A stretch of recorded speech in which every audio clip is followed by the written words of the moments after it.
أبي رقية تميم بن أوس الداري رضي الله عنه أن النبي صلى الله عليه وسلم قال: الدين النصيحة. قلنا: لمن؟ قال: لله ولكتابه ولرسوله ولأئمة المسلمين وعامتهم. رواه مسلم. Inshallah. Now we have other issues of the tashahhud, such as the finger. Do you keep it straight? Do you wiggle it lightly? Do you do it like this? When do you raise the finger? Now, what can you say in the tashahhud? What are the recommended acts to be said after the tashahhud? And the importance of the tashahhud and the bid'ah of things that come after the tashahhud. And the things that people do that are not from the sunnah, and they keep doing every salah, such as making dua in congregation. And the imam saying, and then everybody else doing it, raising the hands and wiping the face. Some of the ulama of Islam, such as Shaykh bin Uthaymeen, rahimahullah, and others, they say the proof that these different acts are innovations and they're wrong is that it goes against the wisdom of the salah. And the best time to make the dua is when? In the tashahhud, before you make the taslim. The people, they make a quick fast tashahhud, they salam, and then they do what?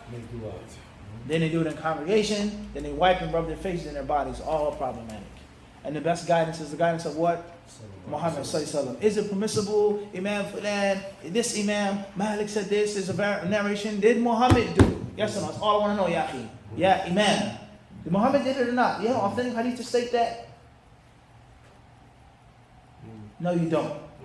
So it may be permissible to do from time to time, but you do it every single time in your masjid after each salah. Anybody with any common sense is going to say that's what? No, that's a problem. I mean, it's gunning. No doubt. Instinct, trigger finger. Like it may be bid'ah, without a question. But that's something in which you have to be willing to fight and deal with. But right now you're talking to an imam or a brother that's willing to talk with you. So you have to do what?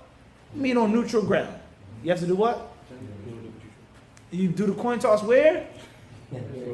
In the end zone where?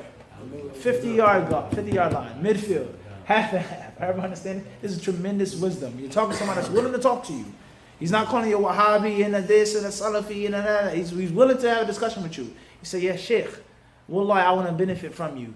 Could you please tell me the hadith in which the Prophet did it every time he made the salah? Or Umar, or Uthman, or Abu Bakr. Can you tell me? If he's not a liar, he's going to say what? Mafi. There is none. So, Sheikh, how can you keep what?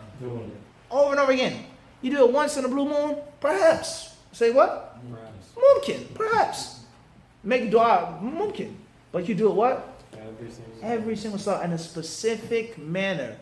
Every single time. And you don't have a hadith to prove that weak or authentic. Yes, Sheikh, there's no doubt we're speaking on common sense terms. Something is what?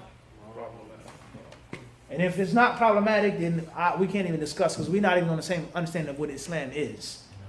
To keep making worship, and Muhammad never what? Ever did. Allah never ever sent down. If you don't find that problematic, then assalamu alaikum. There's no discussion that we can have anymore. Bid'ah, you say that word, and it's what? Red light, flag is going to come on. I knew you were harsh, I knew you were extreme. You don't have respect for the ulama, so on and so forth. But you deal with that logic that he has to agree upon, then that's a different what? Everybody understand this or not? You understand this wisdom? But hikmah, wisdom. And you have to, when you have wisdom, you have to defeat the person. It's like mental what? Chess. You got to outmatch him and force him to accept common sense. That doesn't make sense. Yeah, shit. To keep doing the same thing every time, you don't have no proof for it. Even if this imam said it's okay and it's a general proof, the hadith says that the angels send bread. Al-mulazama. You sticking to a thing? Every single salah, Fajr, Dhuhr, Asr, Maghrib, Isha, Janazah, Jummah, they don't have nothing to support that? And perhaps the imam will stop and think. It'd be hard for him to accept that first. People that are in charge of the masjid administration, they pay his checks. It's difficult. But at least you may get him to do what? Think critically. You know what? That kind of made sense what he said to me. And he didn't disrespect me. He changed. Wallahu a'lam. Jazakumullahu khairan.